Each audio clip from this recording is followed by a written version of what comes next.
Tövəndəki 4 işini taşlayırsanız, sizin barlıq işləriniz asta-asta yaxşılanıb ketidi. Birincisi, sizni charchitadigan munosabatlarni tashlab o'ting. Menma 45 yoshdan keyin chambarkimni bir tozalab chiqqan. Saxta munosabatlardan o'zimni tortgandan boshlab, mayli turmushim bo'lsin va yoki xizmatim bo'lsin, rahatlashib qolgan. Butun zehnimni xizmatga qaratgan edim. Xizmatimni menga tegishli natija berdi. Esingiz bo'lsin, barliq sizni charchitadigan munosabatlar sizni xo'ritadi. Tashlaversangiz, yeniklab qolasiz. Bu o'zingizning hayoti. Hamma ishda boshqalarning ra'yiga beqishingiz, boshqalarga tushuncha bersangiz, boshqalarga yaxshichoq bo'lishingiz behojat. Hayotdagi eng go'zal manzara qalbingizning tinchligidir. Shunga majburiy to'pqa qatnashingizning o'rni yo'q.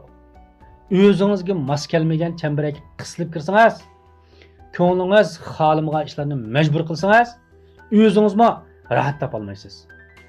Odamlar xili bilan deb bak to'g'ri aytilgan.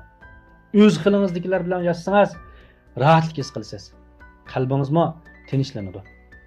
Ikkinchi, sizni qiynagan o'rinni tashlab o'ting.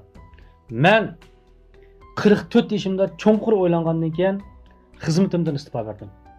Atrofimdagi nurg'un kishilar mening bu qarorimdan hayron bo'lishdi.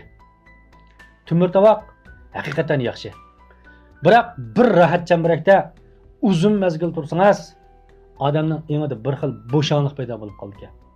Tanshab qolgan qo'ng'iroqlik soatdek bir xil ritmga kirib qolib, turmushga, hayotga bo'lgan qizg'inlikni suslab ketadi ekan. Agar bir o'rin sizning texmi yaxshi taraqqiy qilishingizga to'sqinlik qilayotgan bo'lsa, uni cho'qim tashlab o'ting. U o'rinda o'zingizni xo'rtib, vaqt sarf qilgandan boshqa chiqish yo'li izlab baqsangiz, balkim siz o'ylamagan natijalarga erishib qolishingiz mumkin.